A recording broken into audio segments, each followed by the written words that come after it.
उसका नाश कैसे होगा। तो दादा बता रहे थे कि उसका नाश स्वाध्याय करने से, शास्त्र अभ्यास करने से, शास्त्र को पढ़ने से उसका नाश होगा। तो उसी के बारे में बता रहे हैं कि शास्त्र अभ्यास के अनेक अंग हैं। शास्त्र अभ्यास के बहुत अंग हैं। शब्द का अर्थ बाँचना, सीखना, सिखाना, उपदेश देना, विचारना, प्रश्न करना। कुछ चीज़ पढ़ते हो तो प्रश्न होता है, प्रश्न होता है तो उसे दबाना नहीं कि प्रश्न है, वो तो होता ही रहता है, क्या करना है प्रश्न का। तो प्रश्न को दबाना नहीं, प्रश्न को पूछना, प्रश्न को पूछना, फिर विचार करना, उस पर पूछना, विचार करना, और फिर जो उत्तर आए उस पर बार बार चर्चाएं करना। वह शास्त्र अभ्यास के अंग बताए हैं। तो बता रहे हैं कि सर्व शास्त्र का अभ्यास ना बने, मतलब जो बहुत सारे शास्त्र हैं उनका अध्ययन नहीं बन रहा। जितने शास्त्र का जो सरल बन रहा है तो सरल अभ्यास करो, कठिन है तो सरल पढ़ो ना। कौन कहता कि आप कठिन ही पढ़ो। जैसे समयसार जैसे आपको समयसार बहुत कठिन लगता है, तो सरल क्या लगता है, बालबुत सरल लगती है, तो बालबुत पढ़ो, शास्त्र अभ्यास करो। किसी भी कोई भी जैसे किसी भी चीज़ में शास्त्र अभ्यास करना चाहिए। तो शास्त्र अभ्यास से में पीछे नहीं हटना है कि शास्त्र अभ्यास से कहते हैं कि शास्त्र अभ्यास में आलसी नहीं होना है। तो आज सुबह मैंने आचार्य श्री विद्यासागर जी महाराज के प्रवचन सुने थे, तो उसमें भी मुझे एक चीज़ मिली थी कि शास्त्र अभ्यास में कभी आलसी नहीं होना है, किसी भी क्षेत्र में आलसी नहीं होना है। बताया था कि अगर किसी भी क्षेत्र में आलस दिखाएंगे तो वो कार्य हम कर ही नहीं सकते। तो उसके लिए दो लाइन याद आती हैं कि अमिताभ बच्चन जी ने लिखी हैं कि लहरों से डर कर नौका पार नहीं होती और कोशिश करने वालों की हार नहीं होती। इसको शास्त्र अभ्यास से जोड़ते हैं कि शास्त्र अभ्यास से अगर हम डरेंगे, शास्त्र अभ्यास ये तो कठिन है, इतने मोटे ग्रंथ देख लिए, ये तो वैसे ही इतना कठिन है, इतना मोटा है, इसको मैं कैसे पढ़ूंगा। तो जो चीज़ आपने पहले से ही नक्की कर ली कि ये मोटा है, इसको नहीं पढ़ सकते, तो वैसे ही नहीं पढ़ोगे फिर आप। तो शास्त्र अभ्यास से डरोगे तो आप संसार से मुक्ति नहीं पा सकते। और अगर संसार से मुक्ति पाना है तो शास्त्र अभ्यास करने की कोशिश करना है। और करना तो है, कोशिश भी करेंगे और उसको अध्ययन भी करेंगे, क्योंकि बार बार कोशिश करने से वो चीज़ हमें आ ही जाती है।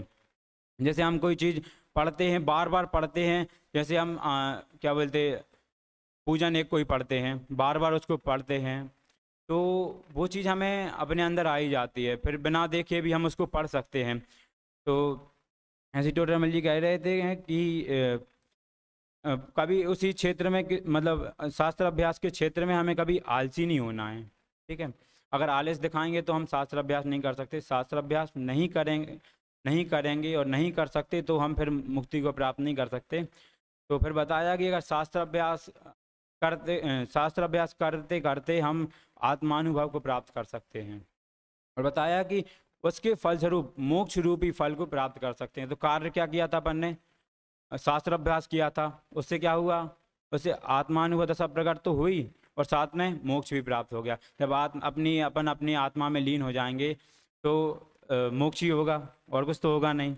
ठीक है, और फिर उसकी बताया, चलो ये सब तो दूर रखो, ठीक है, आत्मा की बात, ठीक है। और फिर बता रहे हैं कि जैसे ही आप शास्त्र अभ्यास कर रहे हों तो तत्काल बिल्कुल तुरंत क्या क्या होता है, हैं इसी समय जो आप पढ़ रहे हो उस समय क्या क्या होगा। तो बता रहे हैं क्रोध आदि को की मनता हो जाती है। जो क्रोध आदि कसाएँ होती हैं ना, वो नहीं होती। आप शास्त्र अभ्यास कर रहे हो तो क्रोध आ जाएगा, मान आ जाएगा, नहीं आएगा ना। तो उसी प्रकार फिर बता रहे पंच इंद्रिय के विषय में प्रवृत्ति रुक जाती है।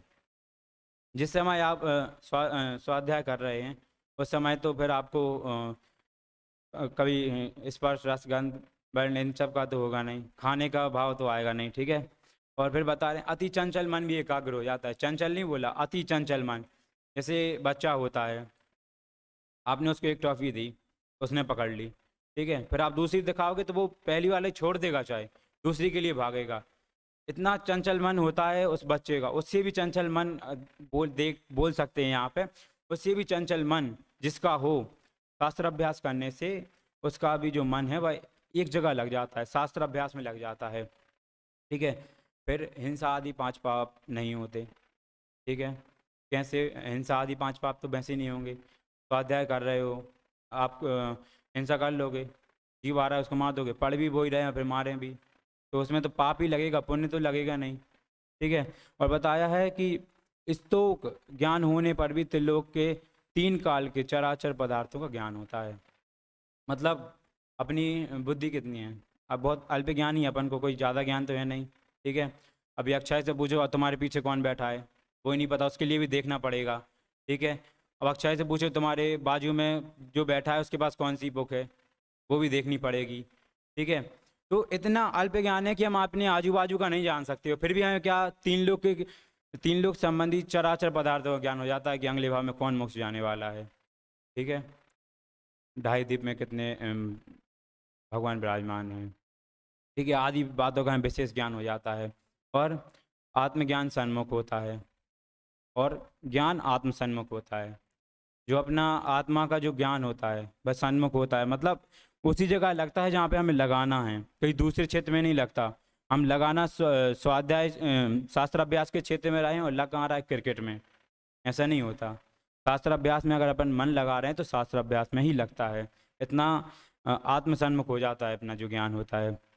फिर जब अपन जनवाणी पढ़ते हैं, स्वाध्याय करते हैं, तो अच्छी अच्छी बातों का ज्ञान हो जाता है। जैसे मम्मी हैं, मम्मी गलत शिक्षा देती नहीं कि तुम चोरी करो, बोलती हैं क्या अक्षय? नहीं बोलती ना। मम्मी क्या बोलती हैं? अच्छे काम करो। ठीक है। तो यहाँ पे बताया कि हे उपादेय का ज्ञान होता है, हे उपादेय का ज्ञान होता है। माँ जिनवाणी जो बोलते हैं, माँ जिनवाणी है, तो माँ जिनवाणी हमें गलत शिक्षा नहीं देती, जो है तो वो बताती हैं। जो चीज़ ग्रहण करने योग्य है तो वो ग्रहण करने योग्य ही है, जो चीज़ छोड़ने योग्य है वो चीज़ छोड़ने योग्य ही है। तो फिर बता रहे हैं कि ये सब बातें तो हो गई। अब जो लोग होते हैं कि हमारे लोक में, मतलब जो विश्व में हमारा क्या होगा, तो बता रहे हैं उससे महिमा बढ़ेगा, यश बढ़ेगा। ठीक है। अगर आप अध्ययन करोगे तो जैसे आप ऊपर मंदिर में पंचतीर्थ पर बालकनी में आप अध्ययन कर रहे हो, कोई आता है देखता है, अरे वाह ये तो अध्ययन कर रहा है। ये कई कई दिखाने के लिए भी करते हैं और कई कई वैसे भी करते हैं। तो जो अध्ययन कर रहे हैं उससे फिर दूसरों को क्या लगता है, ये तो पढ़ने वाला है, अच्छा व्यक्ति है। ठीक है। फिर बता रहे सातिशय पुण्य का बंद होता है। यहाँ पे अतिशय नहीं बोला उन्होंने, अतिशय भी बोल सकते थे, ऐसे ही पुण्य भी बोल सकते थे, पुण्य बंद होगा। सातिशय क्यों बोला? तो कम नहीं, 10-20% पुण्य नहीं बोला, 100, 110, 120 इतना पुण्य होगा, कोई छोटा नहीं, बहुत पुण्य का बंद होगा इस चीज़ से। फिर बता रहे हैं ये सब तत्काल उत्पन्न होने वाले हैं। अगर आप शास्त्र अभ्यास करोगे तो ये तत्काल ही उत्पन्न हो जाएंगे। ठीक है। और शास्त्र अभ्यास का अभ्यास प्रयत्न हमेशा करते रहना चाहिए। उसके लिए 2 पंक्ति बोली थी ना, लहरों से डरकर कोशिश करने वालों की हार नहीं होती। अगर आप शास्त्र अभ्यास करोगे, कोई चीज़ आपको बहुत लग रही कि ये चीज़ बहुत डिफ़िकल्ट है, उसका पढ़ो, जितनी बार पढ़ोगे आप, पढ़ते पढ़ते उसको आ ही जाएगा।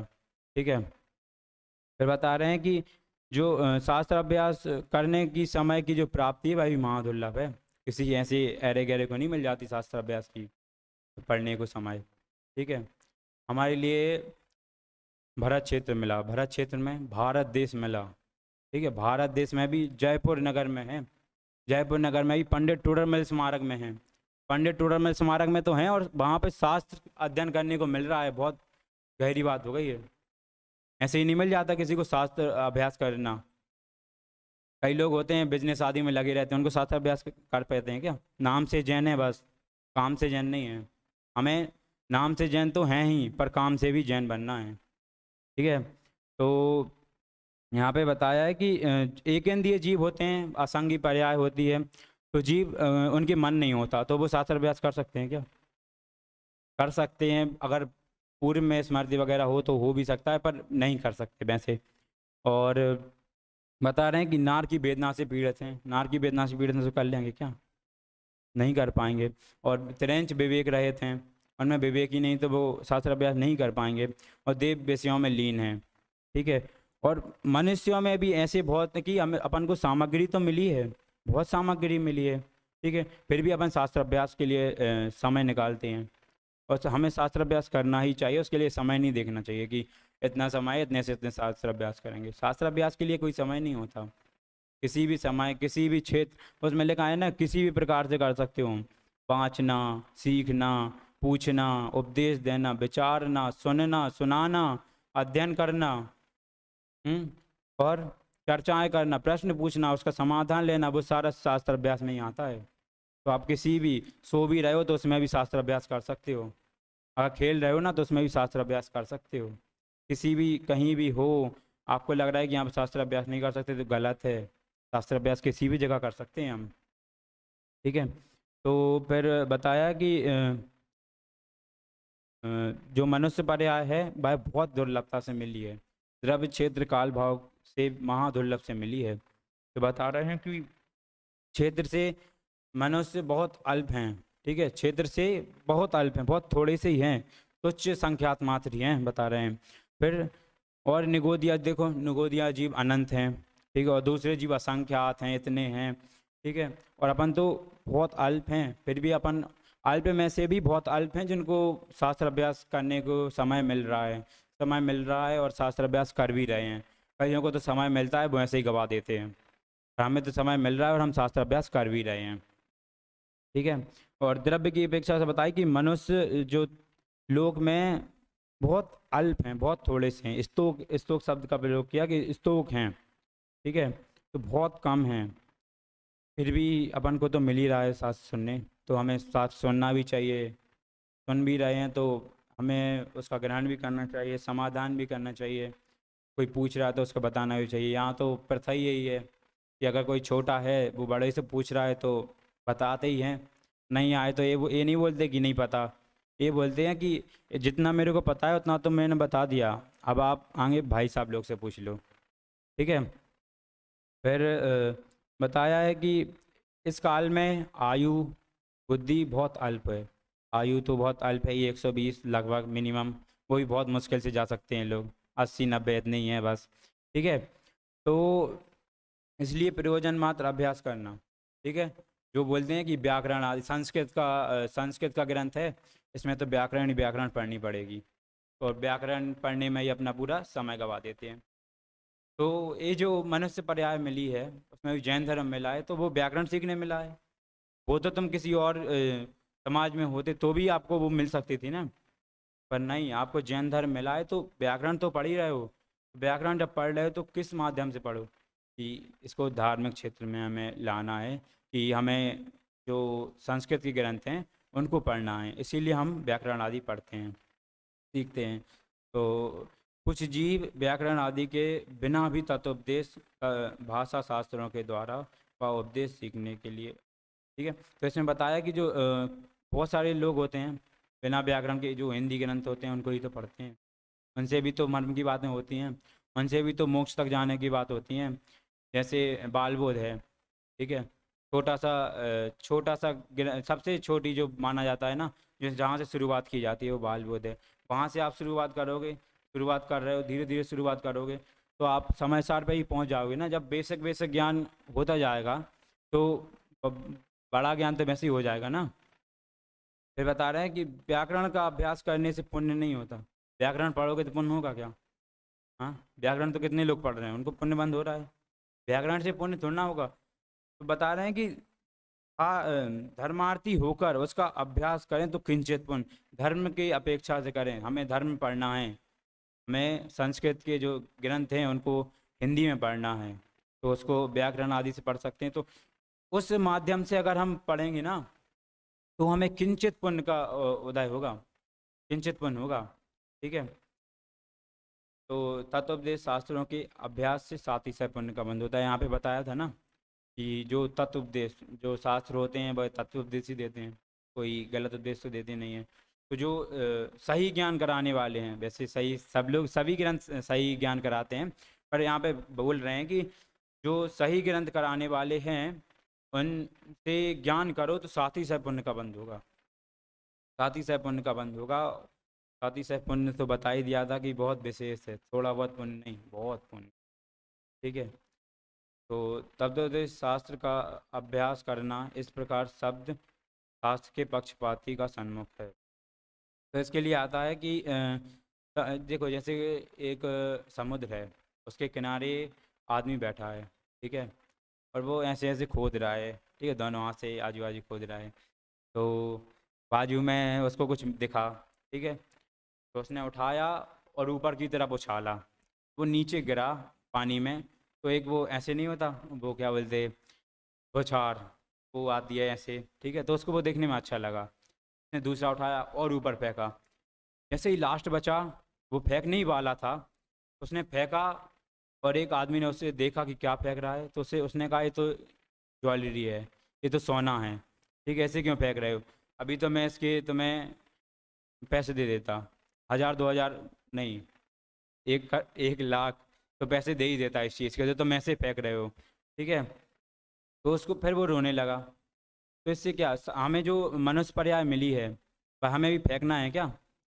वैसे ही इतने भवों बाद मिली है, पता नहीं पहले हम क्या होंगे, उसके बाद हमें ये मनुष्य पर्याय मिली है, ठीक है। अब उसको भी तुम उठाओ और फेंको, फिर करो कसाय आदि करो, क्रोध आदि करो, ठीक है, और वैसा पंचेंद्रिय के विषय में लवलीन रहो।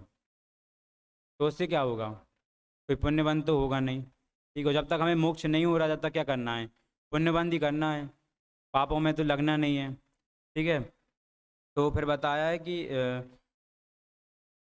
अर्थ के पक्षपाती कहा कहता है कि शास्त्र का अभ्यास करने से क्या होगा।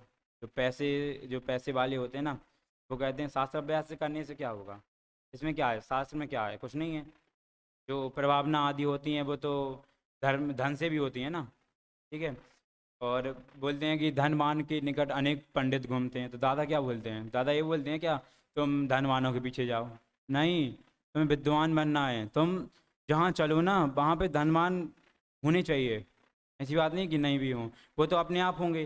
धर्म की बात सुनने के लिए धनवान भी आ जाते हैं, और बोलते हैं कि व्यक्ति अ, धनवान व्यक्ति भी अ, धनवान व्यक्ति भी महान पुरुष भी जो अपने धन आदि को छोड़कर शास्त्र अभ्यास में लगते हैं या फिर धर्म के क्षेत्र में लगते हैं।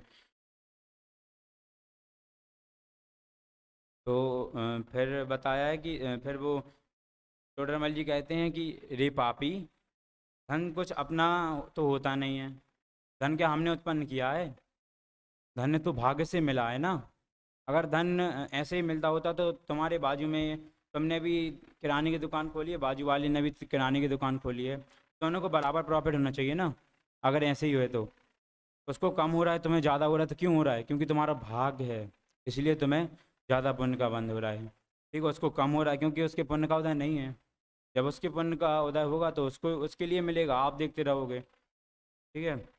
तो ग्रंथ अभ्यास आदि धर्म साधन से जो पुण्य की प्राप्ति होती है उसका नाम भाग है।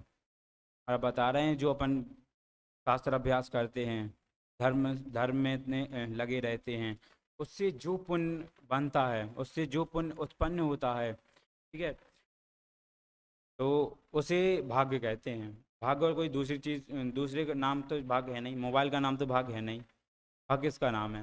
जो धर्म अपन ने पहले पढ़ा है, उसको समझा है, उससे जो पुण्य बंद होता है उसी का नाम तो भाग्य है, ठीक है। फिर आगे बताया है कि यदि धन होना है तो शास्त्र अभ्यास से क्यों नहीं होगा, कि अगर धन होना ही है आपके पास, चलो भाग में है, तो आप शास्त्र अभ्यास करोगे, शास्त्र आदि पढ़ोगे, उसका चिंतन करोगे, मनन करोगे, तो उससे भी तो होगा। अगर पैसे आने हैं तो उससे भी तो आएंगे, कोई बड़ी बात थोड़ी ना है कि उससे नहीं आएंगे। फिर बता रहे हैं कि अगर नहीं आना है तो शास्त्र अभ्यास से भी नहीं आएंगे। कैसे आ सकते हैं शास्त्र अभ्यास से, अगर आपके पास आपका पुण्य का उदय नहीं है तो वो तो किसी भी हालत में नहीं आएंगे, चाहे आप फिर शास्त्र अभ्यास करो, चाहे आप कुछ भी करो, जब आपके पुण्य का उदय नहीं है तो वो चीज़ आपको नहीं मिलेगी।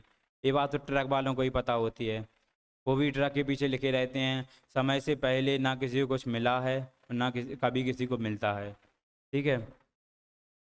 तो इसीलिए धन का होना उदयाधीन है, वो तो अपने अधीन थोड़ा ना है, वो तो कर्म देते हैं, जैसा कर्म होगा उसके स्वरूप मिल जाएगा। अगर अच्छे कर्म होंगे तो फल मिलेगा, नहीं होंगे तो नहीं मिलेगा। शास्त्र अभ्यास में क्या स्थिलित होता है, भाई तो शास्त्र अभ्यास में क्या शास्त्र अभ्यास में क्या नहीं टिकता, सब कुछ टिकता है ना। अगर धन है वह विनाशकारी होता है, ठीक है, वो जिंदगी भर तो रहने वाला है नहीं, कम ज़्यादा होता रहेगा, घटता रहेगा, बढ़ता रहेगा। भय भी रहता है, धन होगा तो चोरी ना हो जाए, कहीं गिर ना जाए, कोई उठा ना ले, ठीक है, आदि बहुत वो भी होता है। और फिर पाप से उत्पन्न, और कोई भी धन, आज आज के ज़माने में अगर आपके पास धन आ रहा है ना, तो पाप पाप आदि कार्यों से ही आता है। धर्म आदि के कार्य करें तो उसकी बात अलग है। वैसे अगर कोई भी काम कर रहे हैं ना, तो जो पैसा होता है, जो धन होता है, वह पाप आदि कार्य से ही होता है। हिंसा भी होगी, झूठ भी होगा, झूठ होगा, हिंसा, चोरी भी होगी, कुशील भी होगा, परिग्रह, सब कुछ होगा। अगर आपको धन मिल रहा है तो पाप से ही उत्पन्न होगा, धर्म आदि के क्षेत्र को छोड़कर, ठीक है। नरक आदि का और फिर वही पैसा नरक आदि का कारण भी बन जाता है, ठीक है। फिर बताया इसके इसके विपरीत जो शास्त्र अभ्यास होता है, ठीक है, जो हमारे पास ज्ञान होता है, ज्ञान धन होता है, वह अविनाशकारी, उसका कभी विनाश नहीं होता, वह भय रहित होता है। कभी भय तो है नहीं चोरी करके ले जाए, ये उठा ले, वहाँ गिर जाए। अरे चोरी करना है तो करो, हमारे पास बहुत ज्ञान है, थोड़ा चोरी करना है कर लो, और शास्त्र अभ्यास करेंगे, ठीक है। तो भय रहित होता है, शास्त्र पढ़ेंगे तो हमें कभी भय तो होगा नहीं। शास्त्र अभ्यास में क्या भय वाली बात नहीं है क्या, इससे डरो उससे डरो। शास्त्र अभ्यास ने बताया है कि अगर डरना है तो इस संसार से डरो। अगर संसार से डरोगे तो मोक्ष जाने का जो उपाय है वह अपन को आएगा, ठीक है। अ, तो फिर बताया है कि उससे स्वर्ग मोक्ष का कारण है, वह जो शास्त्र अभ्यास है, वह स्वर्ग मोक्ष इत्यादियों का कारण है। वह कह रहे जो महान पुरुष होते हैं वह धन आदि को छोड़कर शास्त्र अभ्यास में लगते हैं। जो धनवान लोग होते हैं ना, वो अपने महान लोग होते हैं ना, वो धन आदि को छोड़कर धर्म में लगते हैं। और जो नहीं होता धर्मात्मा, जिनको क्या लेना शास्त्र अभ्यास से, हमें तो कुछ नहीं मिलने वाला। पढ़ लेंगे, पढ़ने से क्या हो जाएगा, वो तो हम रोज ही पढ़ते हैं, कुछ ना कुछ पढ़ते रहते हैं, उससे हमें तो कुछ दिखाई नहीं देता। तो वो लोग पता है क्या करते, वो लोग कहते हैं कि धर्म में से कुछ नहीं होता, हमें तो पैसे कमाने थे, तो कमाओ पैसे, पैसे का क्या कर लोगे, ले जाओगे अपने साथ, ले जा तो सकते नहीं है पैसे, रखे ही रहेंगे, अगर रखे रहेंगे तो चले जाओगे तो अपने बेटा यूज करेगा, वो पता नहीं कि कैसे गलत कामों में यूज कर सकता है, तो उसका पापबंद तो आपको भी होगा ना। क्यों, क्योंकि आप छोड़ के गए थे, और आपका कोई भावना तो ऐसी थी नहीं कि मेरा बच्चा अच्छे काम करेगा इन पैसों से, आप तो छोड़ के गए थे बस। फिर जो वो करेगा उसका छठवां भाग, बोलते हैं कि उसका छठवां भाग अपने जो छोड़ के गया उसको लगता है, ठीक है। फिर उसके लिए फिर तू पापी शास्त्र अभ्यास को छोड़कर धन पैदा करने की बात कर रहा है। जो ऊपर धन के पक्षपाती है ना, उनके लिए बोल रहे हैं कि तुम शास्त्र अभ्यास को छोड़कर धन आदि की बड़ाई कर रहे हो, तो तुम अनंत संसारी हो, तुम संसार से पार नहीं हो सकते। धन आदि में लगे रहोगे तो तुम्हें शास्त्र अभ्यास नहीं कर पाओगे, शास्त्र अभ्यास नहीं कर पाओगे तो आत्मानुभव दशा प्रकट नहीं होती, आत्मानुभव दशा प्रकट नहीं होगी तो मोक्ष रूपी फल कैसे प्राप्त होगा, वो तो हो ही नहीं सकता ना। धन आदि को तो पहले तो सब त्यागो। मुनिराज क्या करते हैं, आदिनाथ भगवान को देखो, सबसे पहले उनके पास कितनी संपत्ति थी, गलत कामों में यूज कर सकते थे, पर नहीं, उन्होंने सब कुछ त्याग कर, मुनि धर्म अंगीकार कर, निस्वभाव साधन द्वारा अपने आत्मा के साधन से चार घाती कर्मों का नाश किया है, फिर अनंत नहीं है। उसी प्रकार यहाँ बताया, अगर शास्त्र अभ्यास करेंगे तो अपन आत्मानुभव प्रकट कर लेंगे, आत्मानुभव प्रकट कर लेंगे तो मोक्ष रूपी फल अपने आप मिल जाएगा। फिर बता रहे हैं कि जो प्रभावना की बात की थी ना इनने, कि धन से ही तो प्रभावना होती है, धन के बिना थोड़ा ना प्रभावना होती है, तो उसके लिए बता रहे हैं जो प्रभावना आदि जो कार्य है ना, वह साबित क्रिया हैं, उनमें हिंसाएं ज़्यादा होती हैं और पाप कम होते हैं। जैसे आप कोई पंच कल्याण वगैरह करवा रहे हो, तो उसमें क्या सबसे पहले पानी आदि की व्यवस्था करना पड़ेगा, तो उसमें कितना पानी वेस्ट होगा, होगा, खाना कितना वेस्ट होगा, इत्यादि बहुत सारी चीज़ें उसमें वेस्ट भी जाती हैं, ठीक है। तो बोल रहे हैं कि फिर उसमें जो पुण्य होता है ना, वो थोड़ा सा होता है कि उस चीज़ में पुण्य कैसा होगा कि आपने भगवान स्थापित किए, ठीक, उससे पुण्य होगा, किंचित पुण्य होगा। और क्या हिंसा ज़्यादा होती है, पर वो धर्म का क्षेत्र है ना, प्रभावना आदि हो रही है ना, तो उस वजह से उसका थोड़ा कम पाप लगता है, क्योंकि अपनी भावना क्या है कि अपन को प्रभाव ना करना है, धर्म की बात दूसरों तक पहुंचानी है। जब भावना अच्छी होती है ना, तो पुण्यबंध होता ही है। अगर मुनिराज होते हैं, बस चलते हैं, ठीक है, तो चींटी वगैरह आती है तो उसको साइड कर देते हैं। क्यों करते हैं? उसको बचा रहे हैं क्या?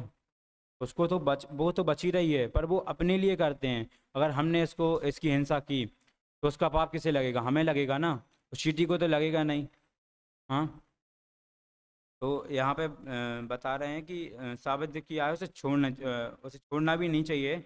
जितना हो सके उतना करें। संयमी होकर शास्त्र अभ्यास में अपना मन लगाएं। जितना एकाग्रता से अपन मन लगाते हैं ना शास्त्र अभ्यास में, उतना ही उतने ही अच्छा अपने भाव होते हैं। तो बोलते हैं स्थिरता का नाम स्वाध्याय है।